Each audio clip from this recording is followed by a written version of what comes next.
Welcome back to the ESPN Esports studio. Darin Kwilinski here with you. And we're just coming off of that wonderful Dallas homestand weekend. And we're going to look at our Overwatch League power rankings. Not a ton of movement, but still plenty to talk about. And to do that, we're going to bring in Xander Torres from the West Coast. Xander, how you doing?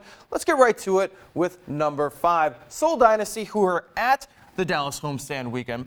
And they had a nice 2-0 run there. They went 4-0 against the Houston Outlaws, and then they had a tough match, 3-2 against the LA Valiant. Coming up for them, the Vancouver Titans in the last week of Stage 2. Are they ready? It's hard to say that any team is really ready for the Vancouver Titans, but I think Seoul Dynasty is pretty an exciting team. That being said, I don't think they're ready. However, I think they have a pretty good shot. When you look at this team, you think that they're really good at Sombra, which is actually the direct counter to GOAT's compositions in some scenarios, especially with Michelle piloting the flex position on that team. And then you look to the GOATs of the Apex Pass, you got Old Man Jaehong performing probably the best that he's ever performed in the Overwatch League, really making the difference for this Seoul team.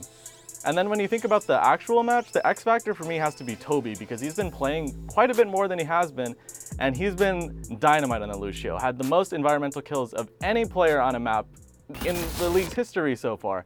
So I think if he can bring that kind of performance, Seoul definitely has a shot. Absolutely. Now, Xander, let's bring in number 4, the Big Apple, NYXL. They only got one match left to cap off this Stage 2, and that's against the Atlanta Reign. Talk to me about Atlanta's chances here. Their chances are slim to none, honestly. I mean, Atlanta did beat them last time as soon as Dako came into the lineup, but NYXL has that tendency to, kind of relax on the weaker opponents in the league and have never actually had a perfect stage. So I think that is going to be, this is going to be fuel for them to actually take this match back with a fiery vengeance. Make sure that everyone knows that they're still one of the best teams and deserve to be ranked, among the best with the Titans and the Shock. Now, coming in at number 3, the LA Gladiators, one of only 3 teams left who are undefeated in this stage. Now they have middling Boston Uprising coming up for this last match of theirs. So let's look ahead at the playoffs for the Los Angeles Gladiators. Where do you think they end up? The Gladiators. Currently, I feel like the Gladiators form might actually be a little less peaked than the NYXL form. NYXL just happened to have that slip up. The Gladiators do have the potential to do it. I'm just not sure that this is the stage where they can. Decay is still fitting into the lineup, even if he's been incredible for them on Zarya or pretty much just anything he can play. I think the Gladiators are kind of a ticking time bomb for the league. They're not quite ready to win a stage, but once they get to that maximum point where, they have everything figured out, that's when they're really in position to do so. Xander, let's move on to number 2, the San Francisco Shock, another undefeated team, but a little bit of a difference here.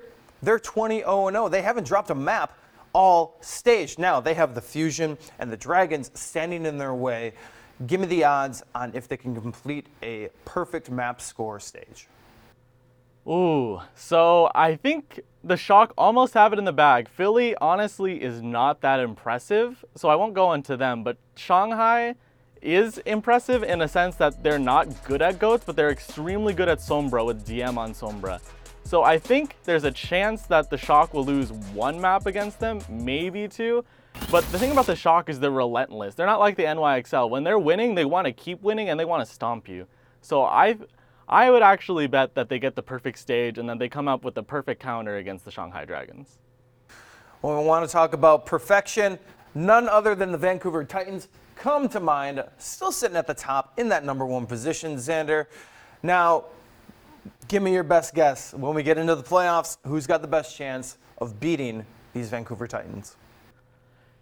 Okay, it definitely has to be San Francisco. It went the full distance the last time they played in the stage playoffs, and I think right now San Francisco might actually be better. They just haven't had the chance to prove it.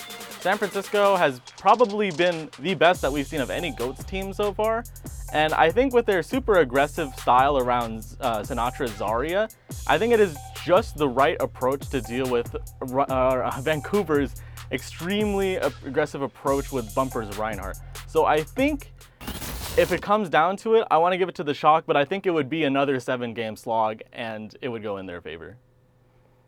Well, we're looking forward to that 7-game slog. Xander Torres, thank you again for coming in. And for more Overwatch League coverage, you can keep it locked right here on ESPN.com/esports.